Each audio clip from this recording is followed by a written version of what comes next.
അപ്പോൾ ഇതാ നമ്മൾ ഇന്നത്തെ വീഡിയോയിൽ കാണിച്ചു തരാൻ പോണത് ഇതാ നമ്മൾ ബ്രോക്കോളിയുടെ കേത്തിയിലാണിട്ടുള്ളത്. അപ്പോൾ ഇതിങ്ങനെ കണ്ടു കഴിഞ്ഞാൽ ഇപ്പോൾ കോളിഫ്ലവർ, ക്യാബേജും ഒക്കെ ഏകദേശമൊക്കെ ഇതുപോലെ തന്നെയല്ലേ ഇപ്പോൾ ദൂരത്ത് നിന്ന് കാണുമ്പോൾ. ഞാൻ ആദ്യം ഇത് ഫസ്റ്റ് തവണ കണ്ടപ്പോൾ ഞാൻ അതാട്ടോ വിചാരിച്ചത്. കണ്ടോ അവിടെ അങ്ങനെയാണ് ഞാൻ കണ്ടിട്ടുണ്ടായിരുന്നത്. അത് ചെറിയ തയ്യാണ്. അപ്പോൾ ഇത് കണ്ടപ്പോൾ ഞാൻ കാക്കുനോട് പറഞ്ഞിട്ടുണ്ടായിരുന്നത് ഫ്ലവറാണ് എന്ന്. പക്ഷെ അത് ഫ്ലവർ അല്ല. ഞാൻ ഫസ്റ്റ് ടൈം ആട്ടോ ബ്രോക്കോളി ഉണ്ടായത് കാണുന്നത്. അപ്പോൾ ഞാൻ നിങ്ങൾക്കും കാണിച്ചു തരാമെന്ന് വിചാരിച്ചു, കാണാത്തവർക്കൊക്കെ വേണ്ടിയിട്ട്.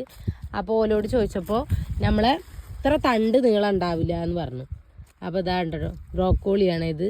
അപ്പോൾ ഇവിടെ ആരുമില്ല, ഇവിടെ പണിക്കാർ. ഞങ്ങളിപ്പോൾ വന്നത് നല്ല നട്ടുച്ചയാണ്. ഇപ്പോൾ നിങ്ങൾക്ക് കണ്ടാൽ തന്നെ അറിയും, അത്രയും സൂര്യൻ മറ്റേ നെറുവിൽ ഉദിച്ചിട്ടാണ് നിൽക്കണേ. അപ്പോൾ ആരും ഇല്ല കേട്ടോ, അവർ ഫുഡ് കഴിക്കാൻ പോയിക്കുകയെന്ന് വിചാരിച്ച്. ഇവിടെ ഇതാ അപ്പോൾ ഇതാ കുറേ കട്ട് ചെയ്തിട്ടുണ്ട് കേട്ടോ. കട്ട് ചെയ്തിട്ടെന്ന് പറഞ്ഞാൽ ഇതാ പുതിയ കട്ട് ചെയ്തതാണ് കേട്ടോ. ഇതിൻ്റെ വെള്ളമൊന്നും പോയിട്ട് തന്നെ ഇല്ല. അപ്പോൾ ഇവിടെ ഫുഡ് കഴിക്കാൻ പോയത് തന്നെ ആയിരിക്കും. ഇതാ ഇവിടെ ഫുള്ളുണ്ട്. പിന്നെ ഇതാ ഇവിടെ ഇതാ ചെറിയ അതിൻ്റെ തയ്യലുണ്ട് കേട്ടോ. ഇതിൻ്റെ നേരെ പിന്നിലും അതേപോലെ തന്നെ കുറച്ചും കൂടി ഉയരം വെച്ചിട്ട് നിൽക്കുന്നുണ്ട് കേട്ടോ. ഞങ്ങൾ ഫസ്റ്റ് തവണ ഇതുപോലെ വന്ന സമയത്ത് ഇത് ഒരു 20 ദിവസമൊക്കെ കഴിഞ്ഞ് കഴിഞ്ഞാൽ ഇത് വിളവെടുക്ക് എടുക്കുന്നാണ് പറഞ്ഞത്. അപ്പോൾ വരുമുണ്ട്. അപ്പോൾ നിങ്ങൾക്ക് ശരിക്കും കാണാമെന്ന് പറഞ്ഞു. അപ്പോൾ ഞാനിത് കണ്ടിട്ടുണ്ടായിരുന്നില്ല, അതുകൊണ്ടാണ് കേട്ടോ ഞാൻ വീണ്ടും ഇങ്ങോട്ട് വന്നേ.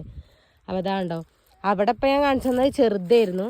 ഇതാ അതിൻ്റെ വലുത് ഇതാ, പിന്നെ ഇതാ അതിലും വലുതുണ്ട്. ഇതാ ഉണ്ടോ. അപ്പോൾ അവിടുത്തെയൊക്കെ വെട്ടിയിട്ടുണ്ട് കേട്ടോ. എനിക്ക് തോന്നുന്നു മൂത്തത് മാത്രം വെട്ടി പോയിക്കാന്ന്. അപ്പോൾ കാരണം ഇപ്പോൾ ഇവർക്ക് ഇതൊരു കണക്കുണ്ടാവില്ല. അവിടെ കുറച്ച് കട്ട് ചെയ്തിട്ടുണ്ട്, അവിടെ അപ്പുറത്ത്. പിന്നെ ഇത് അവിടെ കട്ട് ചെയ്തിക്കണു, ഇതാ അവിടെ കട്ട് ചെയ്തിട്ടുണ്ട്. ഇതാ അവർ രണ്ടുപേരും ഉണ്ട് കേട്ടോ.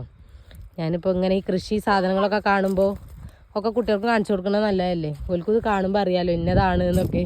അപ്പോൾ ഓലെയൊക്കെ കൂട്ടിയിട്ടാണ് കേട്ടോ വന്നിട്ടുള്ളത്. അപ്പോൾ എന്തായാലും ഇതുപോലുള്ള വീഡിയോസിന് എൻ്റെ ചാനൽ നിങ്ങൾ സബ്സ്ക്രൈബ് ചെയ്യുക, കൂടെ ബെല്ലൈക്കണും കൂടി ഒന്ന് ക്ലിക്ക് ചെയ്യുക കേട്ടോ. അപ്പോൾ ഇന്നത്തെ വീഡിയോ ഇത്രയേ ഉള്ളൂ. Okay, by.